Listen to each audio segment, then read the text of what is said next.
gentlemen, welcome here today. We have a lot to talk about today, maybe even more than usual. So I try to be short in the way that English speeches are normally short.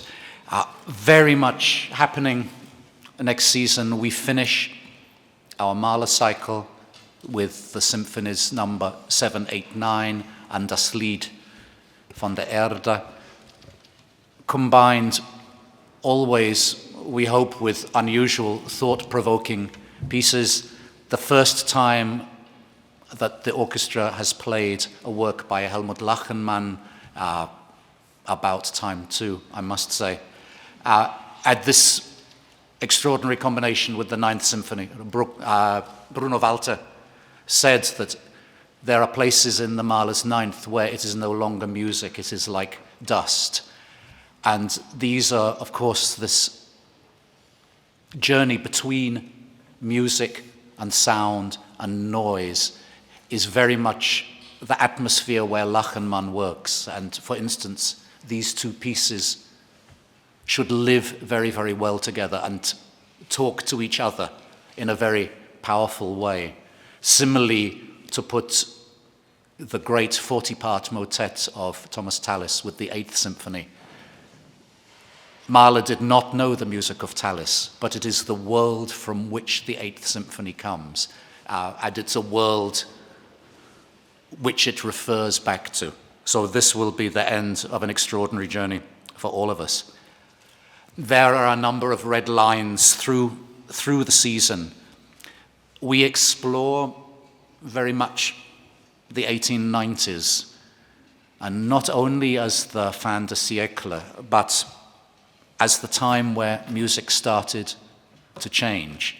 Of course, there are many well-known masterpieces, the Dvorak New World Symphony, Strauss Heldenleben, but there are also great rarities. I look forward very much to performing this extraordinary completion of Bruckner's Ninth Symphony that the three gentlemen have been working on now for 25 years and have made really something very, very powerful and very, very convincing to at least show us what Bruckner had in mind. It can never be exactly what he would have written, but there is so much there, even including the length of the movement, but very, very much of Bruckner there. And one time for us, I think it's important to see what did he mean when the Adagio was not just his final farewell, but when it was looking forward to another one of his enormous finales. And of course, it's very characteristic of the 1890s. This is the time where Bruckner was turning into Schoenberg.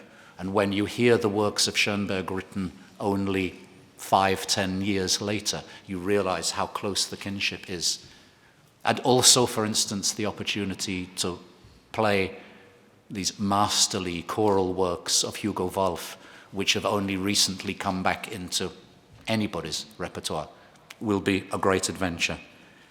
We also will do a very extensive chamber music series based on known works and rarities from this time, also with lectures before, so everybody can explore this era. There is also, almost by chance, I must say, a real line of English music. And I say by chance because the English are modest about everything. I know people say we have a lot to be modest about. But a number of conductors had said, we would love to play some of these pieces. And when Donald Runnicles said, wouldn't it be wonderful to have the Elgar First Symphony? Then immediately I was on the phone to Daniel Barenboim, who said, but I've wanted to do the Dream of Gerontius for years, to have Semyon Bychkov conduct the Walton First Symphony, probably our greatest pre-war symphony in my old country. And so this has been a wonderful chance, because we also have a world premiere of an evening-length piece by Jonathan Harvey called Weltethos. And for me also it's a very sentimental story because it comes from our late lamented Vorstand Jan Distelhorst, who knew that the wonderful Swiss theologian and philosopher Hans Küng wanted to write the libretto for an oratorio. And he got us all together. Jan and I decided that Jonathan Harvey, probably the most European of our British composers and the most spiritual of our British composers, would be the person to make this oratorio which deals with 5 of the world's greatest religions. And I'm delighted to say that Hans Küng is here in the audience with us. We're so grateful that you are part of our family, and we look enormously forward to this new piece. We also have a line following through our performance of Berio's Coro this year. We had very much wanted to explore the world of Berio, realizing that these great composers of our time very often get lost shortly after their death. People do not play these works enough. Luciano Berio has been one of the towering figures of the last century and the beginning of this. And I thought, what better orchestra, for instance, to explore the sequenzas, which are pieces for solo instruments on their own. Probably the greatest virtuoso series of the last 50 years written for different instruments than the members of our orchestra. And it gives us the chance not only to explore these pieces, but his orchestral pieces, often played, less often played. And we begin a new series of late night concerts, which had long been something close to my heart. We will have 3 programs with 5 performances altogether. Each one will have one sequenza of Berio, but also it will play music of wit and humor, which we can live with late at night. Nali Gruber's Extraordinary Frankenstein, which I premiered about 1,000 years ago.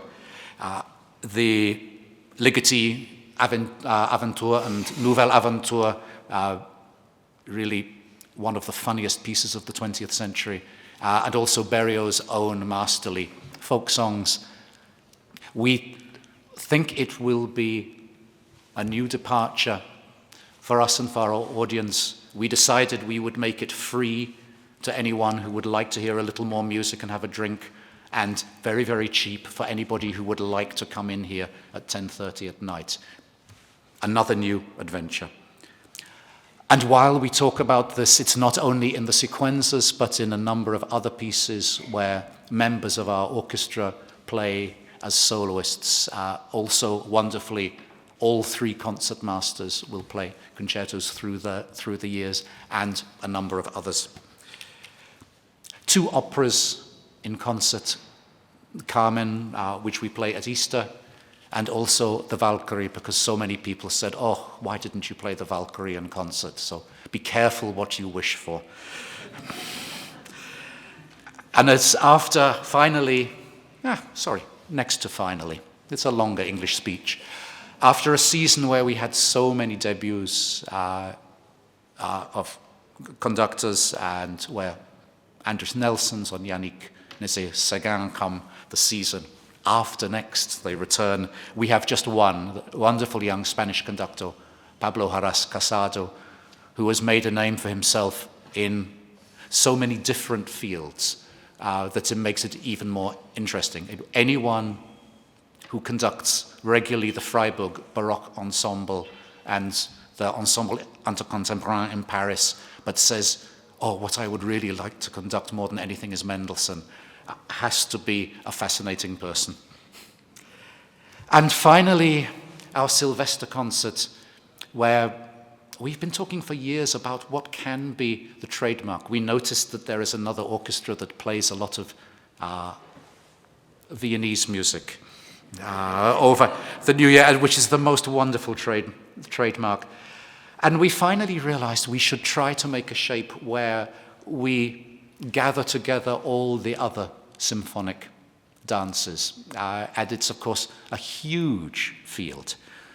We thought every year we would bookend at one end of the concert with Dvorak Slavonic dances, at the other end with Brahms Hungarian dances, and just explore everything in the middle, with each year a very eminent soloist. This year, I'm delighted to have the return of Evgeny Kissin after a long time to play the Grieg piano concerto.